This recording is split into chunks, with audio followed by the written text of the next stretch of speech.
प्रिय भाइयों और बहनों, जय मसीह की।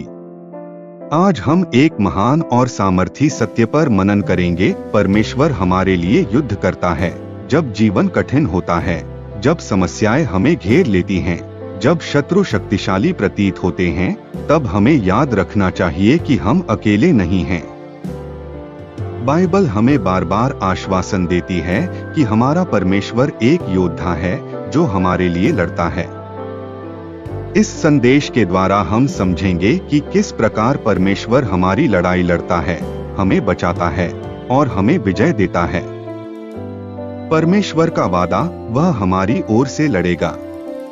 बाइबल कहती है, यहोवा आप लोगों की ओर से लड़ेगा और तुम चुपचाप रहोगे। निर्गमन 14:14।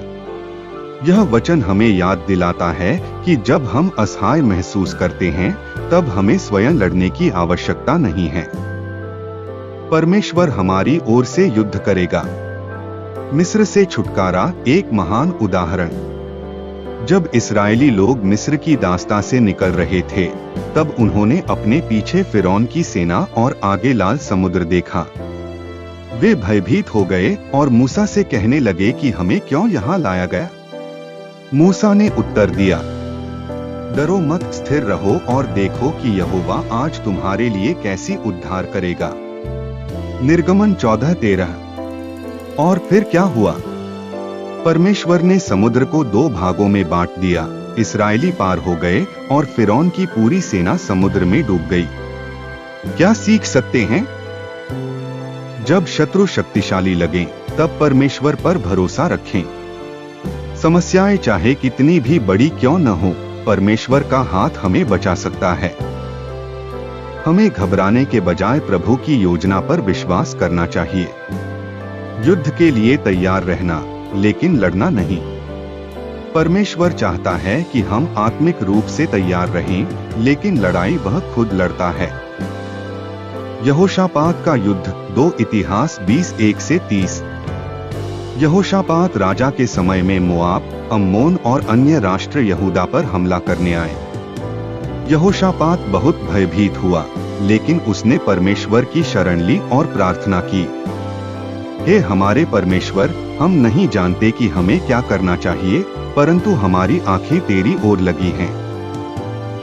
2 इतिहास 20:12। तब परमेश्वर ने नबी के द्वारा संदेश दिया, इस बड़ी भीड़ से मत डर, क्योंकि यह युद्ध तेरा नहीं, परमेश्वर का है। 2 इतिहास 20:15। यहोशापात ने सेना के आगे गायकों को रखा जो यहोवा की स्तुति करो, क्योंकि उसकी करुणा सदा की है, गा रहे थे। और परमेश्वर ने उनके शत्रुओं को स्वयं पराजित कर दिया।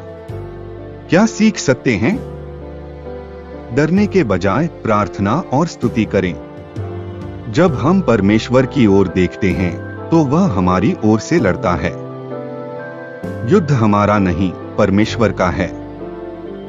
यीशु मसीह हमारी विजय का स्रोत। पुराने नियम में परमेश्वर ने इस्राएल के लिए युद्ध लड़े, लेकिन नए नियम में सबसे बड़ा युद्ध यीशु मसीह ने जीता। गोलगथा का युद्ध।